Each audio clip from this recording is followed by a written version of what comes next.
Baik Bapak Ibu, kita sampai ke kegiatan belajar yang ketiga. Nah, di sini ada beberapa subtema, yaitu psikomoral sosial ya, terkait isu-isu moral aktual, kemudian ada kajian dan analisa isu-isu aktual, kemudian ada disposisi guru PAK berhadapan dengan isu-isu aktual. Jadi Bapak Ibu, di sini kita mencoba untuk kembali melihat ya, sebagai guru PAK dan kita menghadapi berbagai macam isu-isu moral yang aktual dan relevan, bagaimana sikap kita? Misalnya isu moral aktual apa Pak Greg?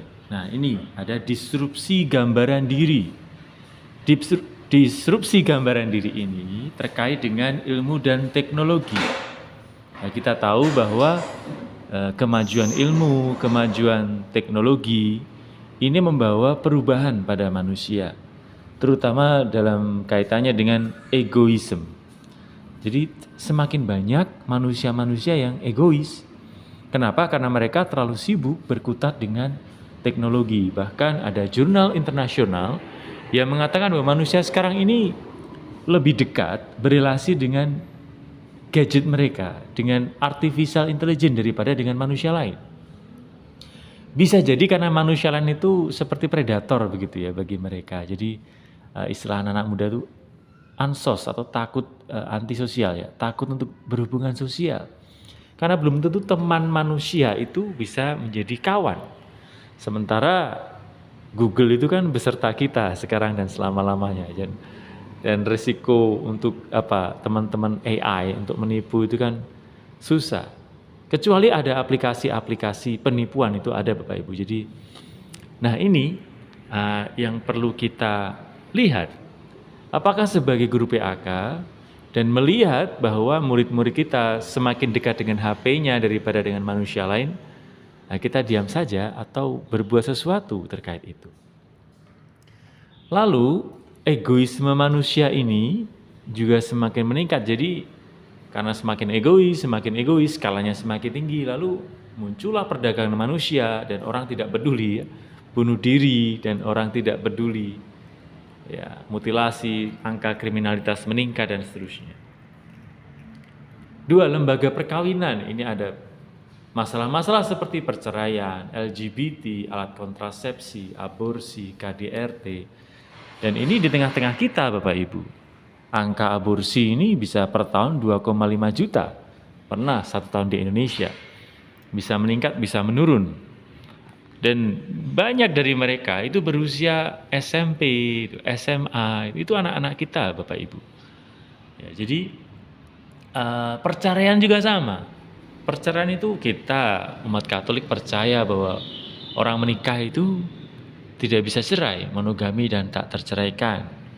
Akan tetapi angka perceraian, ya ini rata-rata di seluruh dunia itu 42-53%. Bayangkan Bapak Ibu, dari 10 pernikahan, ya kita ambil angka tengah, 5 pernikahan akan langgeng, 5 pernikahan berakhir dengan cerai. Ini kan tinggi sekali. Loh, tapi kan umat Katolik itu tidak cerai ya Pak.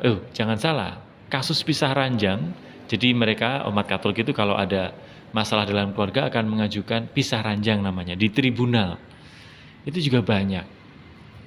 Jadi Bapak Ibu sebagai katekis, apakah kita juga bisa berkontribusi untuk mengurangi lah minimal angka perceraian, LGBT, mengurangi aborsi, dan isu-isu moral yang lain. Kemudian isu-isu moral aktual, nah ini juga terkait dengan komunikasi virtual kan Bapak Ibu, ada pubbing kan. Jadi semakin banyak dari kita yang sibuk sendiri gitu. Oke, kemudian ada ini hoax itu, pesan bohong. Wah, kemarin saya mendengar banyak cerita, begitu banyak teman-teman saya yang kena ini Bapak Ibu,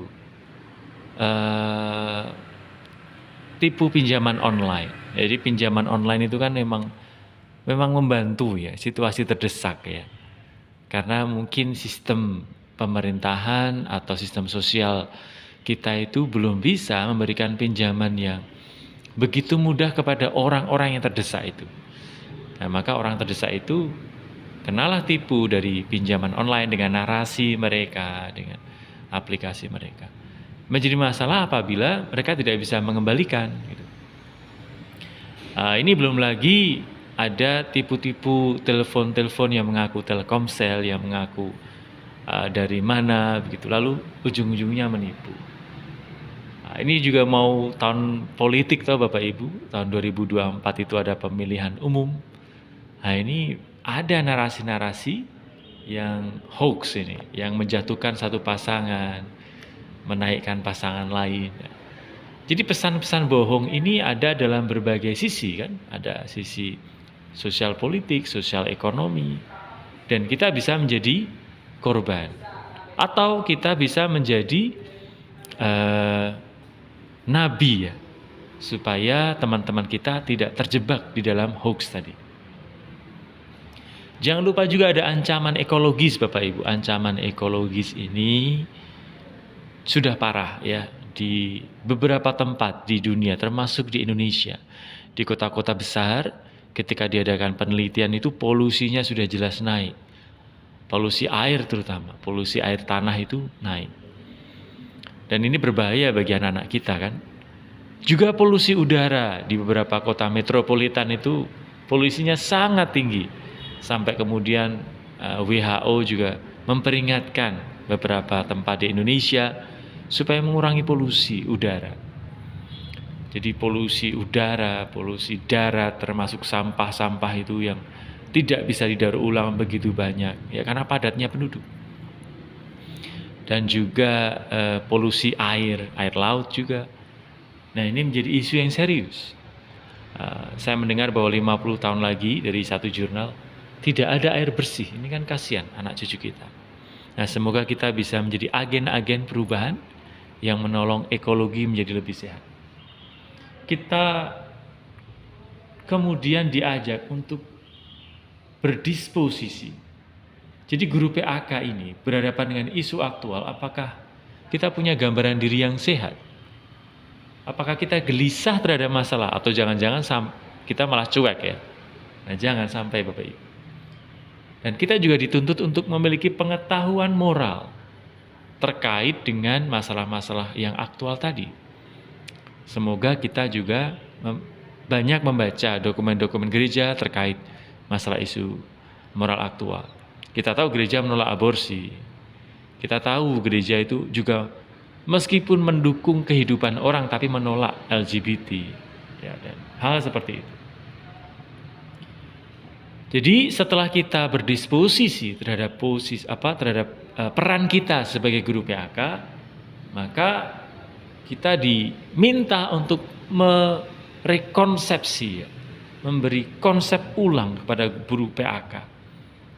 Tidak semua guru PAK itu baik-baik saja, kita tahu. Nah, semoga kita menjadi guru PAK yang profesional, yang semakin baik, yang memberi konsep, tugas dan peran guru PAK yang jelas sesuai dengan pikiran dan perasaan Yesus, mampu menjadi gembala bagi murid-muridnya, apalagi bagi umat di lingkungan atau wilayahnya. Beberapa guru PAK tidak aktif menjadi katekis Bapak Ibu, minimal di tempat saya. Nah, kemarin saya ada survei di beberapa daerah yang ikut PPG ini, ternyata juga sama. Tidak semua guru agama itu menjadi katekis, alasannya terlalu sibuk inilah, sibuk itulah. Bapak Ibu kita juga gembala di lingkungan dan stasi kita, gitu, di wilayah kita. Nah, mari. Lalu berpastoral dalam dunia pendidikan. Sungguh serius kita menghadapi masalah-masalah dalam dunia pendidikan. Jadi kita diminta untuk merekonstruksi ulang. Apakah saya pikirannya sama dengan pikiran Yesus, perasaannya sama dengan perasaan Yesus, perbuatannya berusaha meneladani Yesus, atau hanya guru PAK yang mencoba mencari keuntungan sana, mencari keuntungan sini. Nah, bukan menjadi nabi di masa kini. Ini berat loh Bapak Ibu ya, kalau kita mau jujur. Ini hanya bisa dilakukan kalau kita tidak menghindari situasi-situasi di dalam masyarakat. Jadi kita hidup di tengah-tengah masyarakat dan kita merasakan suka dan duka kehidupan masyarakat. Oleh karena itu, dari afeksi kita yang sejalan dengan duka masyarakat ini, kita tahu penderitaan dan krisis-krisis yang terjadi dalam masyarakat, kita bisa berkontribusi untuk merubah situasi menjadi lebih baik. Bapak Ibu ingat bahwa Yesus itu bukan kaum Farisi yang hidup di istana sana, atau kaum Saduki yang hanya sibuk di rumah ibadat saja. Yesus itu umat itu Bapak Ibu. Memang dia itu sekaligus imam, sekaligus Tuhan, tapi dia umat yang hidup di tengah-tengah masyarakat, jalan-jalan naik gunung, ngobrol sama murid-muridnya, memberi makan 5.000 orang, bahkan main ke tempat pelacuran, mempertobatkan satu atau beberapa lah wanita yang terjebak dalam pelacuran itu, menyembuhkan orang-orang sakit. Dia itu hidup di tengah-tengah masyarakat. Bahkan saya memilih tidak punya rumah toh. Nah, jadi Bapak Ibu, kita guru PAK kan juga sama seperti Yesus, hidup di tengah-tengah masyarakat. Oleh karena itu, apakah kita juga setia mencari kehendak Allah sama seperti Yesus? Itu saja sebenarnya. Jembatannya di sana. Yesus itu setia pada Allah. Dimanapun dia, di Israel ataupun di luar Israel. Nah, kita juga diminta untuk setia pada Allah. Entah di Sumatera Utara, entah di Kalimantan, entah di Singkawang, entah di mana. Setia pada Allah. Jadi korelasi psikomoral berbasis kristologi, kemuritan, dan sosial dalam peran guru pendidikan agama Katolik sebagai gembala itu 3 Bapak Ibu. Guru perlu mengenal kawanan dombanya. Kalau kita tidak mengenal kawanan domba kita karena terlalu sibuk PPG juga ini, atau sibuk masalah administrasi sekolah, atau sibuk urusan yang lain. Nah, kita perlu berefleksi. Kita itu dipanggil untuk mengenal kawanan domba kita. Maka Bapak Ibu, salah satu strategi dalam psikomoral Kristen itu kalau vikon siang, supaya kalau pagi Bapak Ibu bisa mengajar begitu. Dan ketemu muridnya langsung. Hadir dan siap sedia untuk melayani, bukan hanya untuk memberi instruksi. Gembala yang peduli dan berbelas kasih. Ada banyak kisah-kisah sharing pada saya yang mengatakan, Pak, sebagai katekis, sebagai guru agama di sekolah dan katekis, saya ikut dalam pembaptisan orang, dalam penerimaan komuni, dalam pengajaran krisma, sampai dengan meninggalnya. Saya juga memandikan jenazah umat, Pak. Nah, ini yang Bapak Ibu, yang saya maksud peduli dan berbelas kasih. Ketika umat lahir, ketika umat hidup, ketika umat meninggal, kita juga berpartisipasi untuk menyelamatkan mereka sesuai dengan jalur dari Tuhan Yesus Kristus kan.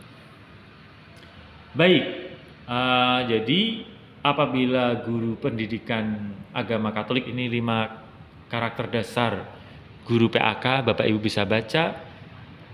Intinya kita berakar pada Yesus Bapak Ibu. Berakar pada Yesus. Lalu pikiran, perasaan dan perbuatan akan mengalir dengan sendirinya.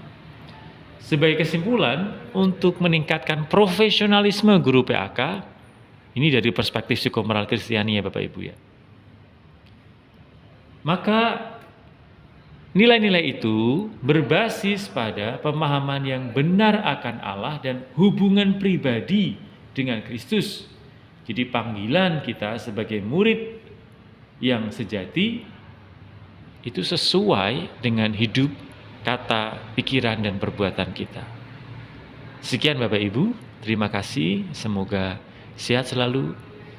Dan bagi Bapak Ibu yang sedang sibuk dengan masalah keluarga atau masalah di sekolah, semoga masalah cepat selesai. Amin. Semoga Tuhan berkati kita semua.